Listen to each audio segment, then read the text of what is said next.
وَلْتَكُن مِّنكُمْ أُمَّةٌ يَدْعُونَ إِلَى الْخَيْرِ وَيَأْمُرُونَ بِالْمَعْرُوفِ وَيَنْهَوْنَ عَنِ الْمُنكَرِ وَأُولَٰئِكَ هُمُ الْمُفْلِحُونَ۔ يَأْمُرُونَ بِالْمَعْرُوفِ، جو لوگوں کو اچھائی کا حکم کرے، وَيَنْهَوْنَ عَنِ الْمُنكَرِ، اور وہ لوگوں کو برائیوں سے منع کرے، تو وَأُولَٰئِكَ هُمُ الْمُفْلِحُونَ، تو یہ لوگ جو اچھائی کا حکم کرنے والے ہیں اور برائی سے روکنے والے ہیں، تو یہی لوگ کامیاب ہونے والے ہیں۔ وَأُولَٰئِكَ هُمُ الْمُفْلِحُونَ، یہی لوگ کامیاب ہوں گے۔ وَلَا تَكُونُوا كَالَّذِينَ تَفَرَّقُوا وَاخْتَلَفُوا مِن بَعْدِ مَا جَاءَهُمُ الْبَيِّنَاتُ، اور جب آپ کے پاس اللہ کی واضح آیات، واضح نشانیاں آ گئی، تو اس کے باوجود آپ نے لوگوں کے درمیان میں جو افتراق ڈالا، جو اختلاف کیا ہے،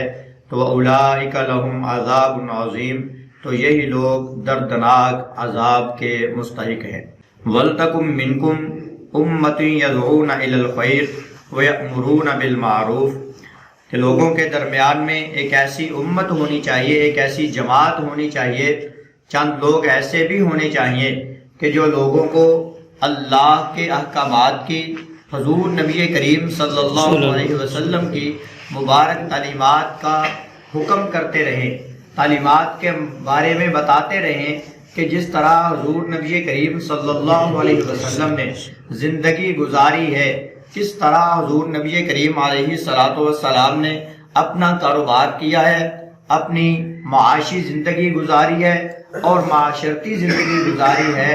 اپنے معاشرے میں کس انداز میں رہے،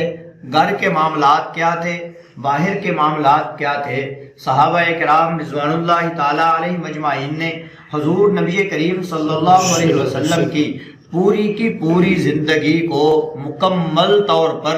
بغیر کسی کمی پیشی کے ہم تک پہنچایا۔ آگے ہماری ذمہ داری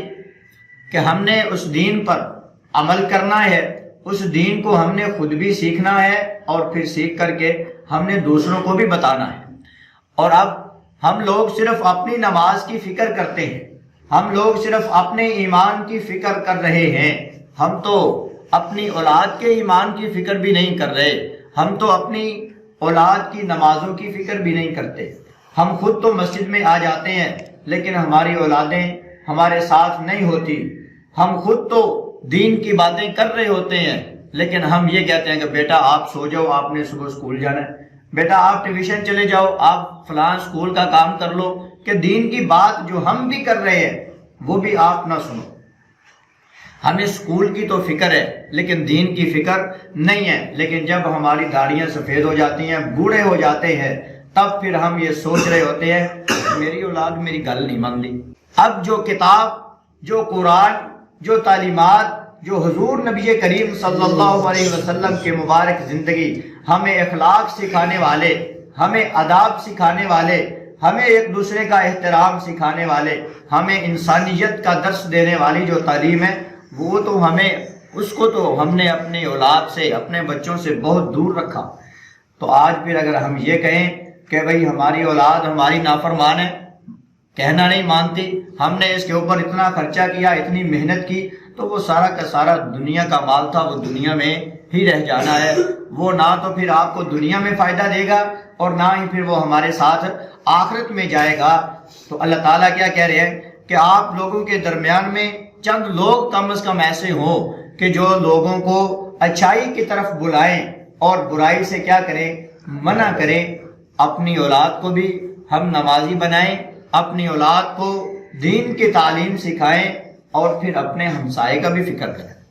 ہم اپنے ہمسائے کا بھی فکر کریں، اس کو بھی ہم بتائیں، کوئی اچھی بات اس کو بھی سکھائیں۔ اور اچھی بات سے مراد یہی ہے،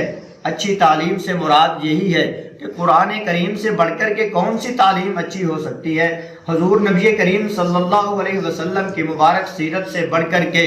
کون سی زندگی اچھی ہو سکتی ہے، کون سا طریقہ کار جو اچھا ہو سکتا ہے، کہ جس کو اللہ نے قرآن کریم میں ارشاد فرما دیا کہ لَقَدْ كَانَ لَكُمْ فِي رَسُولِ اللَّهِ أُسْوَةٌ حَسَنَةٌ، کہ میرے پیغمبر کی زندگی تمہارے لیے کامیابی کا راز ہے،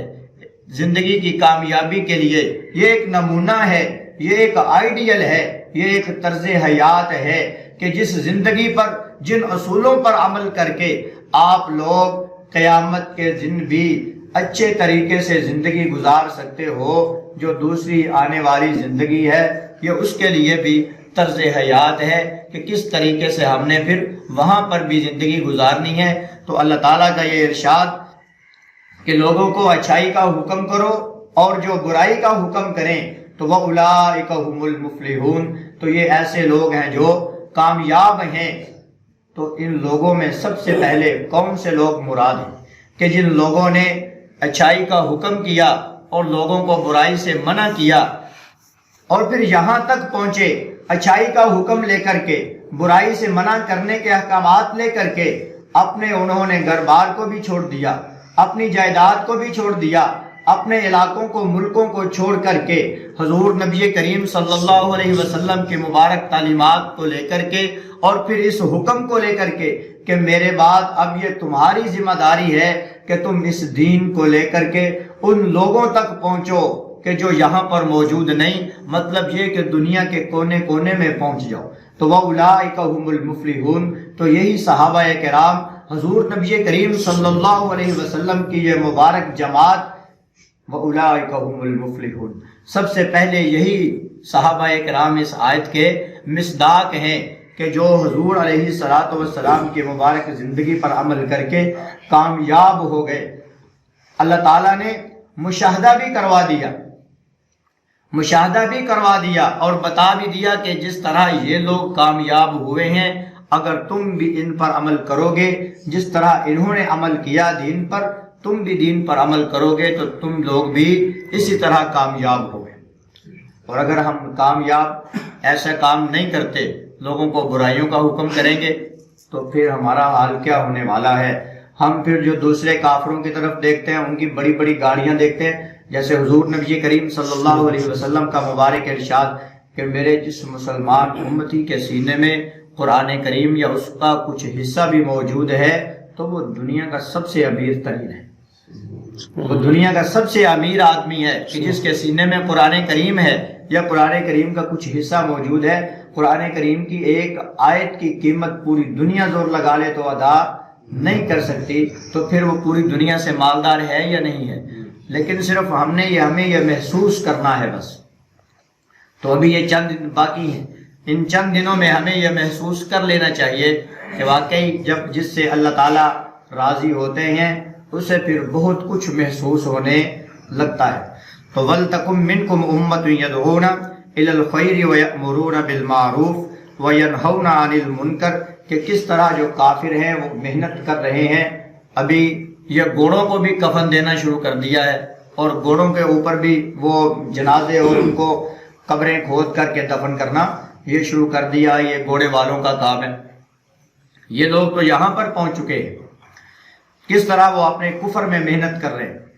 اپنے غلط عقائد لوگوں تک پہنچانے میں محنت کر رہے ہیں۔ تو پھر تو جس طرح حضرت ابوبکر صدیق رضی اللہ تعالیٰ نے کلمہ پڑھا اور پھر فرمایا کہ یا رسول اللہ صلی اللہ علیہ وسلم ہم سچے نہیں ہیں، ہمارا دین سچا نہیں ہے، ہم کامیاب ہونے والے نہیں ہیں، تو حضور علیہ الصلوۃ والسلام نے فرمایا کہ اس سے بڑی اور کامیابی کیا ہے؟ تو فوراً گئے اور جا کر کے ادھر اسلام قبول کیا، ادھر جا کر کے اعلان کرنا شروع کر دیا کہ لوگوں میں مسلمان ہو چکا ہوں، تم بھی اس کلمے کا لا الہ الا اللہ محمد رسول اللہ اس کلمے کا کیا کرو، اقرار کرو۔ تو مشرکین مکہ نے پھر ادھر ہی تشدد کرنا شروع کر دیا تھا، ظلم کرنا شروع کیا تھا، لیکن حضرت ابوبکر صدیق رضی اللہ تعالیٰ عنہ کو پھر اللہ تعالیٰ نے کیا کیا انعامات عطا فرمائے وہ ہم لوگوں کے سامنے ہیں۔ وَأُولَٰئِكَ هُمُ الْمُفْلِحُونَ، تو یہی لوگ کامیاب ہوں گے۔ اب اللہ تعالیٰ نے یہ ایسا سیگا، ایسا جملہ ارشاد فرمایا کہ جس میں صحابہ کرام بھی اور قیامت تک آنے والی ہر وہ جماعت اس میں شامل ہونے والی ہے کہ جو لوگوں کو اچھائی کی طرف بلائے اور برائی سے منع کرے۔ اور برائی سے مراد اللہ کی، حضور صلی اللہ علیہ وسلم کی تعلیمات کی نافرمانی ہے، اور اچھائی سے مراد اللہ تعالیٰ کے احکامات کا عمل پیرا کرنا اور حضور نبی کریم صلی اللہ علیہ وسلم کی مبارک تعلیمات پر عمل کرنا، یہ اچھائی میں داخل ہے۔ اور نافرمانی میں گناہوں سے روکنا، برائیوں سے لوگوں کو روکنا، جہاں پر بھی ہو صرف ہمیں اپنا فرض جو ہے وہ پورا کر لینا چاہیے، چاہے کسی کا بچہ ہی کیوں نہ ہو، چاہے کوئی ہمارا ہمسایہ ہی کیوں نہ ہو، کسی اور علاقے کا ہی کیوں نہ ہو، اسے اگر وہ غلط کام کرتا ہے اس کو منع کر دو، اس کو اس کا درست طریقہ ہمیں بتا دینا چاہیے۔ تو اللہ تعالیٰ ہمیں دین کا یہ طریقہ اختیار کرنے کی اور اپنے ساتھیوں کا خیال کرنے کی توفیق عطا فرمائے۔ اللہ تعالیٰ ہم سب کا حامی و ناصر۔